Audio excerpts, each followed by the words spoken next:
things that the Prophet Muhammad said that would happen before the end of time. And of course, the first thing the Prophet Muhammad sallallahu alaihi wasallam said, the first thing that he said would be, the first of the signs of the last day is his death. And the last day is soon upon us. And that's what the Prophet said then, 1,400 years ago. How close must it be now? Let's look at some of the things the Prophet Muhammad, may Allah's peace and blessings be upon him, said in various narrations. First of all, the Prophet Muhammad mentioned that amongst the signs of the last day is that you would see the barefooted Bedouins compete with each other in building tall buildings. This is remarkable, because I invite anybody to look and go and visit Dubai, Abu Dhabi, Saudi Arabia, Bahrain. These are places where 60 years ago, I remember when I was in Kenya and they were complaining how there was no more money coming from Saudi Arabia after 9/11 and so on and so forth. And they were saying, well, you know, 60 years ago, we used to send money to Saudi Arabia to help the orphans and the madrasas there. Now you will find the people who only 60 years ago were barefooted Bedouins competing with each other in who can build the tallest building in the world. In fact, it said there's going to be 6 of the tallest buildings in the world in Dubai in the years to come. This is something the Prophet Muhammad was predicting 1,400 years ago. It is truly a sign of the last days. The Prophet Muhammad sallallahu alaihi wasallam also mentioned that the mosques would become like palaces.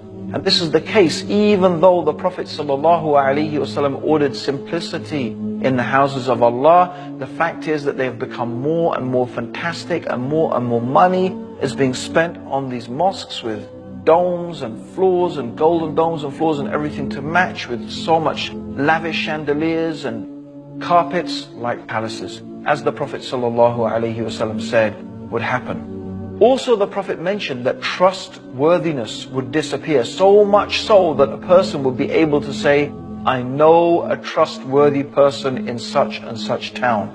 I ask you yourself if maybe that is not the case today. Also, the Prophet mentioned that there will be an increase in killing. The Prophet called it harj, to the extent that the one who is being killed and the one who is killing, they don't even know. The one who's being killed doesn't know why he's being killed. The one who is killing doesn't know why he's doing the killing. I think this is describing the condition of some cities today, where kids are shooting people. The person has no idea why he was shot. In fact, people are being shot merely just to prove themselves or for any type of madness that you can imagine. Not even to mention the massacres of so many people that is taking place due to terrorism, whether it is the terrorism of countries or the terrorism of organizations or individuals. We shouldn't really make a difference. It's all terror. When women and children and innocents get killed, it's terror by the hands of whoever it is. People do not know why they're killing or why they're being killed, to such an extent that it is unimaginable, just as the Prophet Muhammad predicted 1,400 years ago. Also, the Prophet mentioned that there would be the increase in the use of riba, which means usury, interest, credit cards, mortgages, things like that. In fact, to the extent that no one would be able to escape the dust of it. Everybody will be affected by it. And this is without doubt the truth of the world economy today. The whole world economy is affected and controlled by banks and the use of interest money. Even though in Islam it is totally prohibited. Even though in Christianity, up until the 16th, 17th century, riba was forbidden in Christendom as well. But yet today, it is something that controls the world economy to the extent that no one can escape it, just as the Prophet Muhammad predicted 1,400 years ago. The Prophet also said that there will be an increase in literacy. In fact, so many people will be able to read and write, but actually knowledge will decrease. Isn't that a type of paradox? More people will read, and what do we end up reading? Most of us, we read rubbish. We read rubbish stuff. But we can read, but knowledge, especially knowledge of the religion, despite the fact that more people can read, ignorance has become prevalent. And this is what the Prophet ﷺ said, that religious knowledge would decrease, not by the books disappearing, not by, knowledge being taken from the minds of the people. No, the knowledge in the sense of the books will be there, but the scholars, so that only ignorant people will remain. And people will ask them for religious verdicts, and they will give it, even though they are ignorant, and they will misguide themselves and misguide others. Anyone acquainted with the Muslim world today will be familiar with this. And the Prophet mentioned the speakers will be many and the scholars will be few.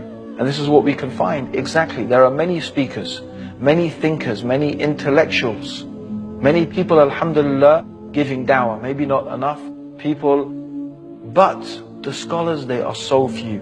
And this is a type of sign of the last day, that the scholars will be taken away, and this is exactly what we find happening. Also, the Prophet Muhammad ﷺ said that there will be such an increase in musical instruments, and Muslims will make it lawful even though it is forbidden. The use of musical instruments, it has been forbidden by the Prophet. Some Muslims will make it lawful. And there are many people who are saying it's allowed, even though it is very clearly mentioned in Sahih Bukhari, the most authentic collection of hadith. And this is mentioned here. This hadith where the Prophet predicted that the people will make it lawful even though the Prophet made it unlawful, and it has come true. Just as the Prophet Muhammad, may Allah's peace and blessings be upon him, said. Also, he mentioned there will be an increase in sexual promiscuity.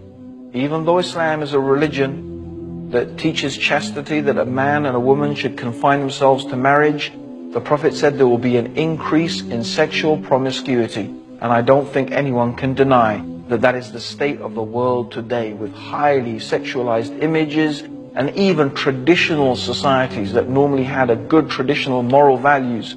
For example, like India. Even in India, for example, promiscuity is becoming more and more common, hardly than it ever was before. Even in Muslim countries, where the whole idea of sexual promiscuity is so against the teachings of Islam, it is unfortunately becoming more and more common. And the Prophet Muhammad said that because of this, diseases would appear that people had never heard of before.